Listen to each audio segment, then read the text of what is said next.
Again, welcome everyone. Sorry I started up a bit late there. Just had something to go do really quick and then I didn't get to start up early. As always, add yourself to attending, add yourself to the notes if you got something to talk about. As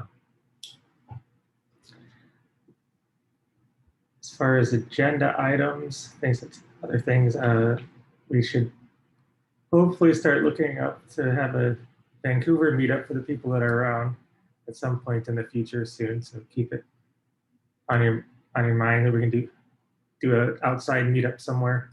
That'd be great for everyone. At least for the people here, it'd be nice to see in person again. It's been a long time since we've had one of those. Maybe we can have another one too once some borders are opened up and people want to make a trip. Some bonfire down. Oh, that'd be fun. Yeah, just like head to the beach or something. There's so many nice beaches around them. So much outside stuff to do. But are you gonna come, Sug, if we make it for the fire? I can make a piñata again for you. Actually, I have some chance because I need to get the permanent residency stuff, and we're getting close to finish the process. And I think it seems like the border is opening in July 1st or something like that. So yeah, actually, there is a chance that I can make it. Right on. We're glad to see you again. So just kind of putting out feelers for what day would work. Generally, like if we start looking in the future for that kind of thing, like a Saturday meetup probably. Yeah, Saturday's usually best, yeah. Just kind of putting it out there. Oh yeah, do a Saturday. If you can give me sufficient notice, I can brew up a keg. Ooh. I'd also be into Sunday because I'll be at the beach anyway. We play beach volleyball from like 9:30 a.m. to like 1 p.m. Oh, which one? Usually at Spanish Banks West or Spanish Banks East. Yeah, definitely Saturday or Sunday, like some weekend. We'll pick a date out.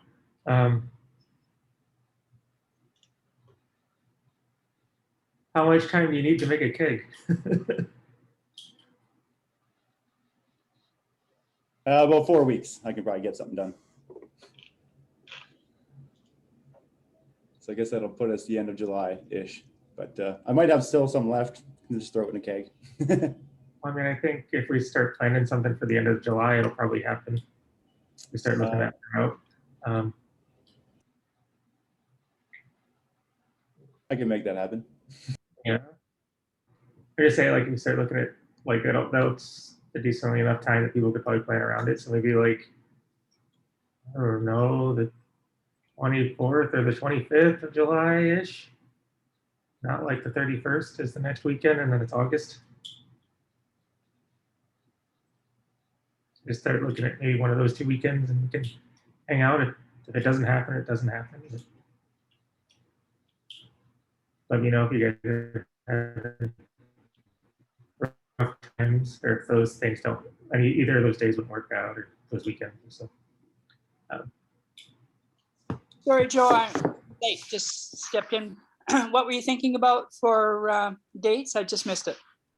Maybe like either the 24th or 25th of July, or like the weekend after that, as far as a meetup at the beaches. What about earlier? We could do earlier too, where John was saying he could do it. If you give him enough notice, he can do a keg. Okay. Like we're just trying to make a plan out. See, so, there's no reason we can't do multiple. That sounds good. Actually, we can. Yeah, I'm away till the 6th, but after the 7th, I'm free. So we could, we could just get together. Whoever could come, partial team, whatever. But I think getting together early in July would be a good idea. It's time we made use of this sunshine. Mm-hmm. And I've got some gravity discs that you guys can hurl around. Who knows what a gravity disk is? It's this little device that, increases gravity when you throw it around. Like, Increases gravity. That's cool. I hadn't That thought would of be that. cool. It's That would just be like, revolutionary. whoa. Okay. Sorry, I'm distracting here. Anyway, yeah, let's plan on something. And sometime, after the July 1st holiday, and maybe even July after 4th. So sometime after the 7th would definitely work, but we can discuss. okay, sounds good.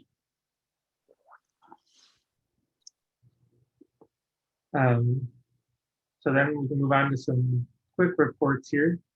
Just some updates on my end. I put a PR on there to merge in my edits for the EM1D branch. It's currently reliant on a few things from like a few analytic things I added to GeoAnna. I just kind of added simple functions that reproduce some of the specific equations in like Warden-Hillman to GeoAnna.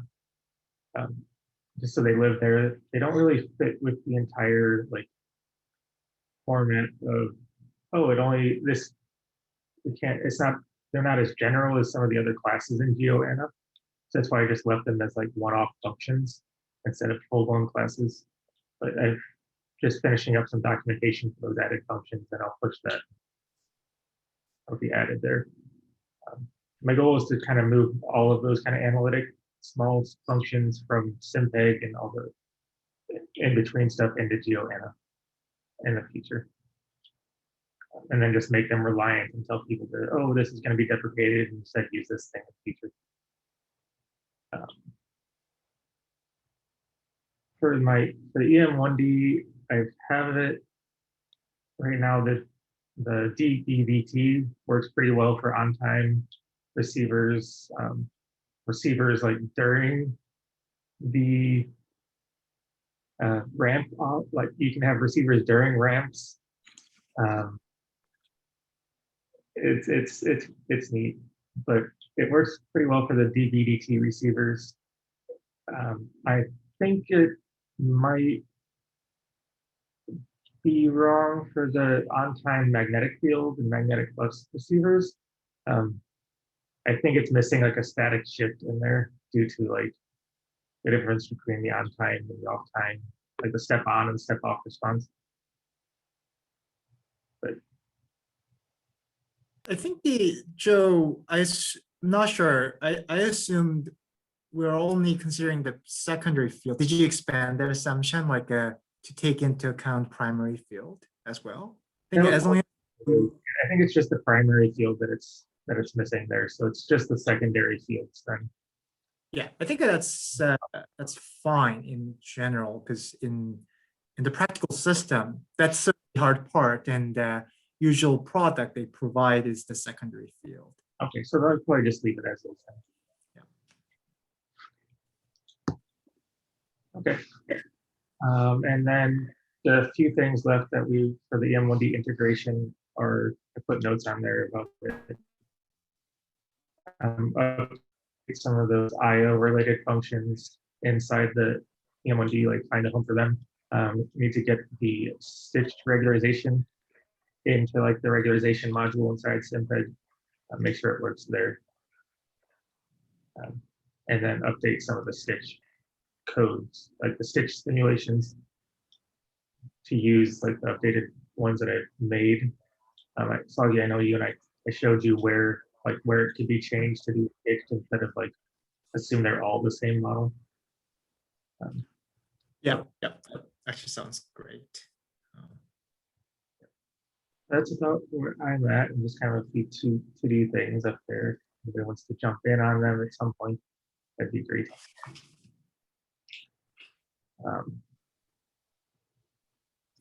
Joe, would you like to wait until we finish all the issues, or sort of merge whatever we have after we review? First main, and then tackle later the remaining issues? I would think we might be able to just merge in this part of the 1D simulations in, like just the simple non-stitch stuff we could get in pretty quickly and then start merging in the other stuff. Yeah, that sounds actually So I can perfect. work it out and push those just on their own into SimPEG. I think they're at a pretty final stage Yeah. there. Yeah, yeah, that actually sounds great.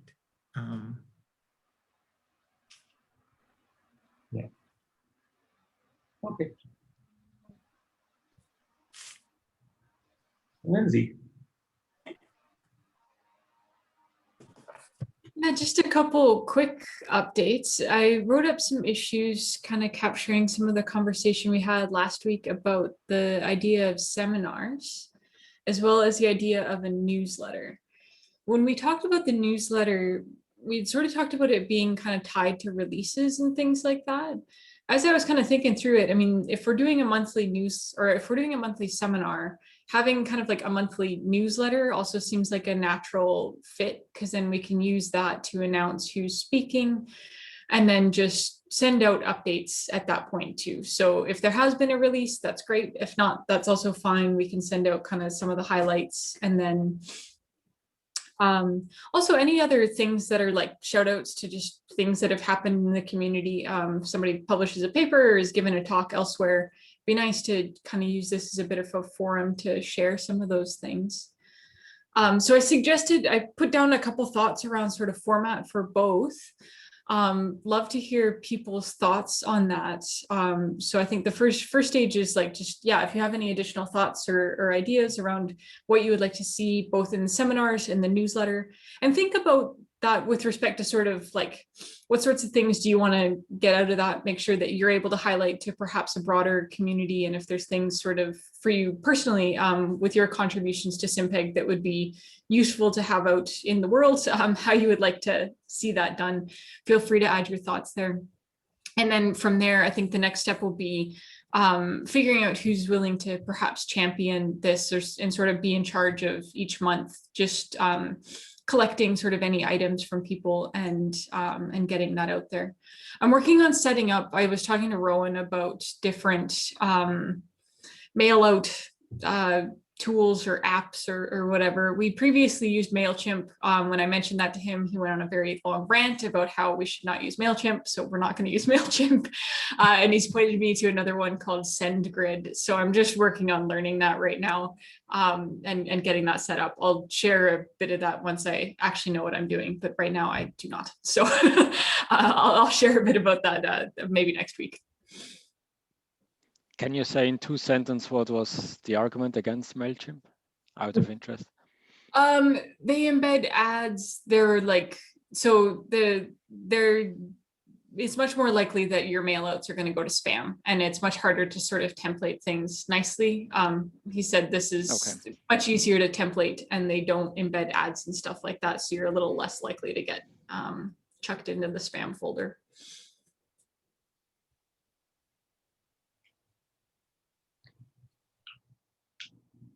Excellent. Definitely don't want SimPEG spam.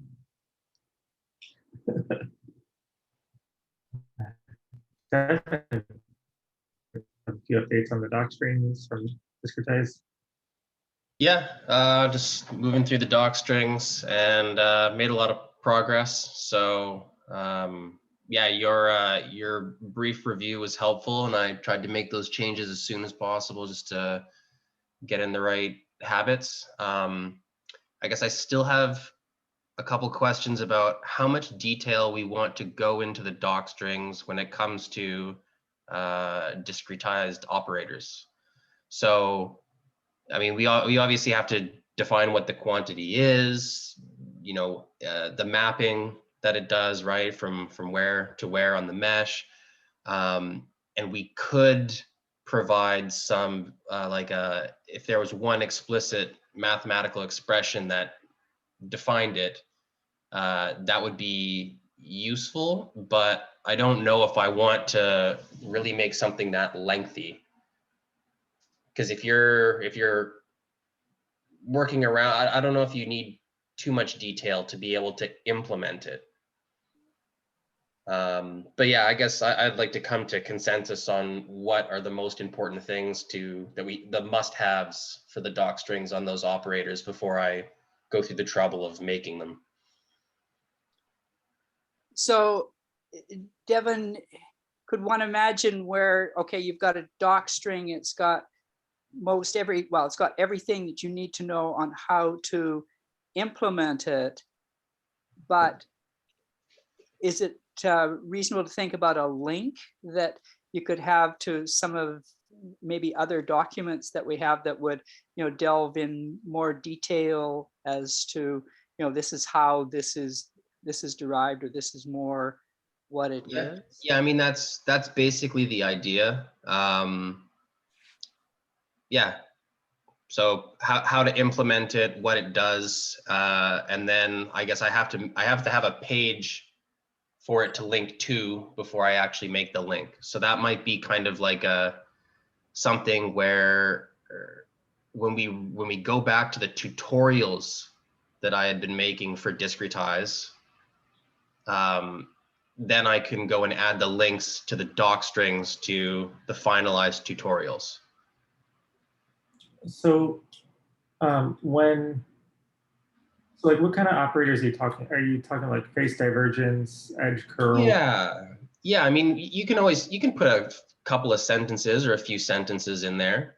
But what I wanted to avoid was, having to put in some kind of big, some kind of specialized image or something like that, unless I could also just get it to grab an image from somewhere else. But I'm just trying to make the doc string manageable instead of this like entire page of information that isn't necessarily useful if you have a general idea of what it is in the first place. Yeah, I think what we could do for some of them is just put it like the most simplified form of that kind of equation, like discrete form of it. Like, okay, take like phase divergence, right? You just, for each cell, sum the vector value at each face, something like that. Like just a quick, this is what it does, right? Like something very simple like that. Or yeah, if I can find a way to produce all of it that's not excessively time consuming, it would be nice to go and have a really basic image, just kind of like just a few cells, and assign, face ij or whatever it is, and just say this is how we would compute the for the doc, for like divergence of the cell. Or I don't think it needs to be that explicit in the doc strings, like that, like kind of those, like it'd be nice to have them somewhere, but like just within the doc string of that function, I think all you need is just like a math thing that's like, okay, some of the values, like some of the vector values of each face times the area, then divided by the cell volume or something like that. Something pretty simple. Yeah.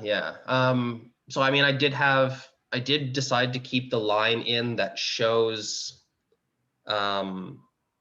I guess the discrete equations that like kind of how that operator is constructed. So you have like the inverse of the volumes, you have the areas, and then you would have like a stencil for that particular operator, and they're all kind of constructed in that way.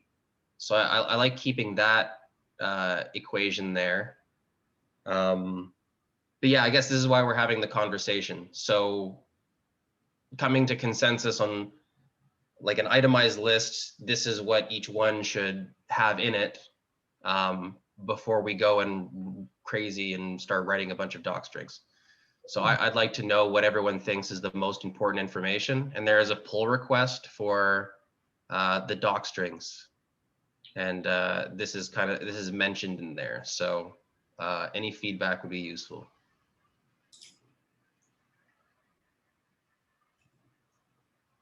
That's good. I mean, I'll have a few thoughts and I'll add in there. In general, I think this, like talking about like the individual like ways that they're implemented within each mesh is a little bit maybe too much. Whereas just kind of like, cause like even talking about the stencil and everything else is like still just dependent on that it's a tensor mesh doing this, and it's not like it is. To me, that's a little bit still too much detail. I just want like a simple like, okay, for each cell it does this. Yeah, one for like for the tree mesh as well, you can kind of go down the rabbit hole of how does it account for hanging and non-hanging faces, and like I want to avoid that, right? The whole point is somebody reading it, understanding what it does, and being able to implement it. They're never going to have to code it. That's the whole point, is that we've done that work. They just need to know what it is and how to implement it properly. Yep. I just dropped a link in the chat from just one of the examples in the SciPy documentation. And I think one parsing that's kind of nice is like the first description is very concise for this. It's like one sentence about what does this thing do. But then later on, there's a notes section. And that is where, you know, there can be formulas or some of these details or perhaps gotchas and things like that. And that's something we can, if you've already got some content that kind of fits into that category, it'd be easy to move it to that kind of section.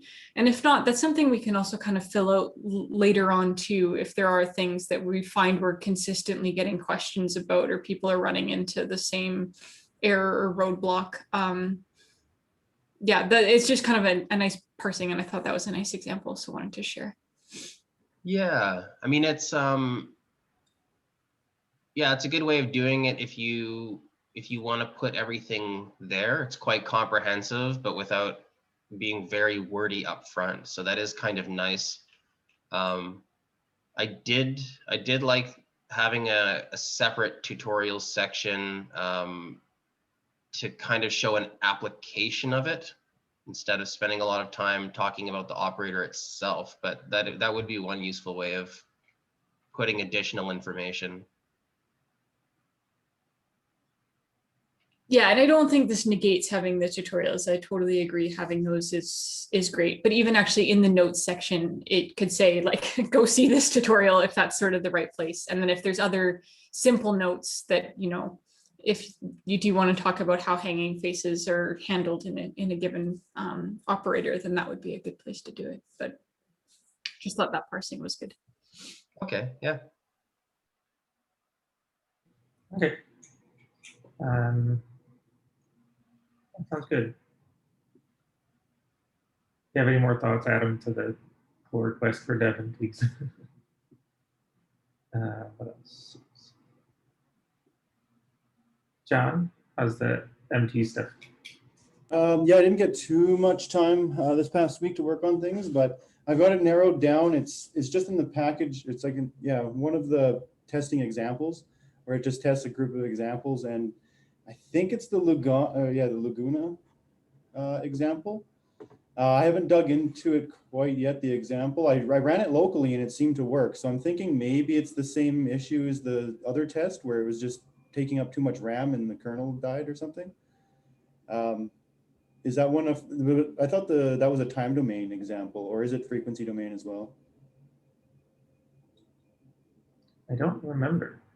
Okay, well, I'll take a look at it. It's narrowed down to about there. So that should be about it once I figure that out. That'll be all wrapped up.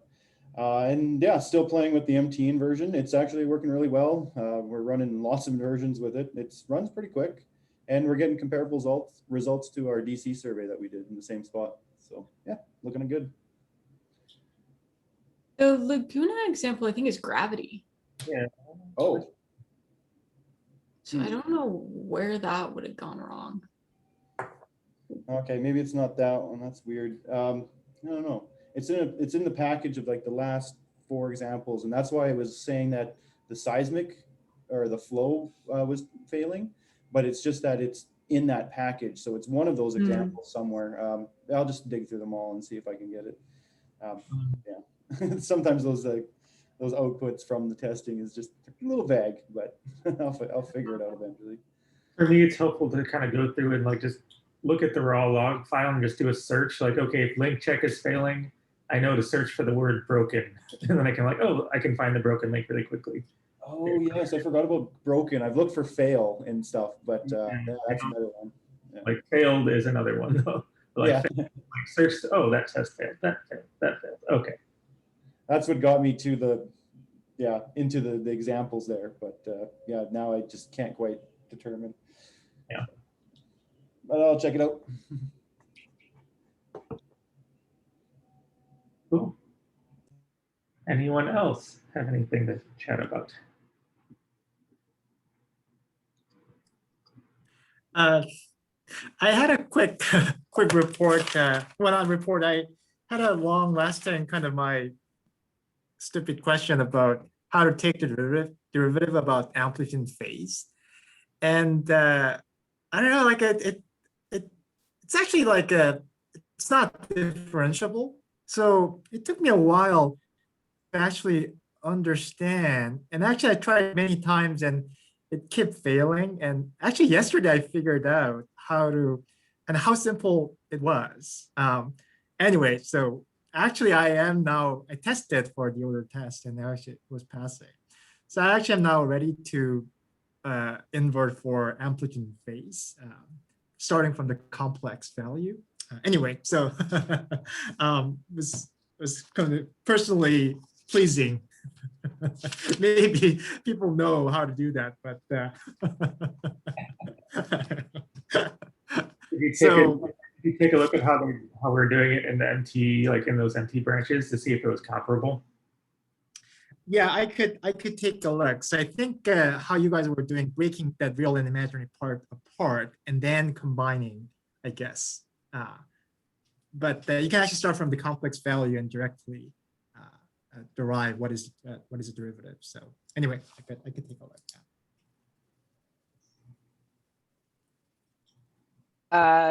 In doing that, do you end up with the problem that you need to know, like on which side of 180 degrees you're on? Because you know, a small step in phase angle can put you into the other quadrant.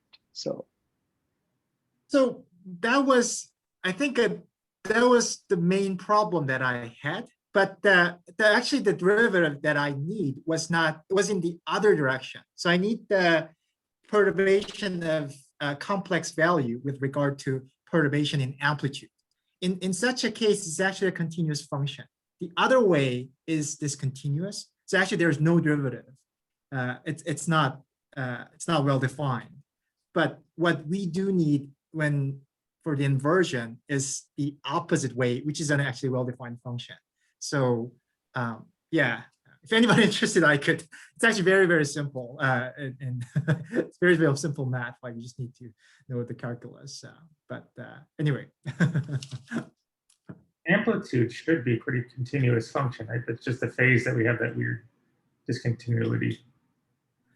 Yeah, what matters is the direction, what is the perturbed part and what is the output. Like depending upon the direction, in one way it's discontinuous, but the other way is kind of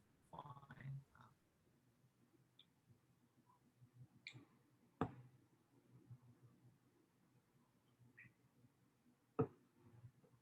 Cool. Okay then. Anything else?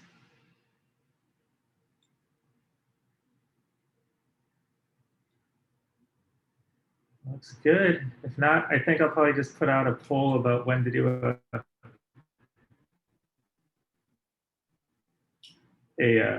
thing. Feel free to, if I can put it out, if you want to vote multiple times on multiple things, go ahead.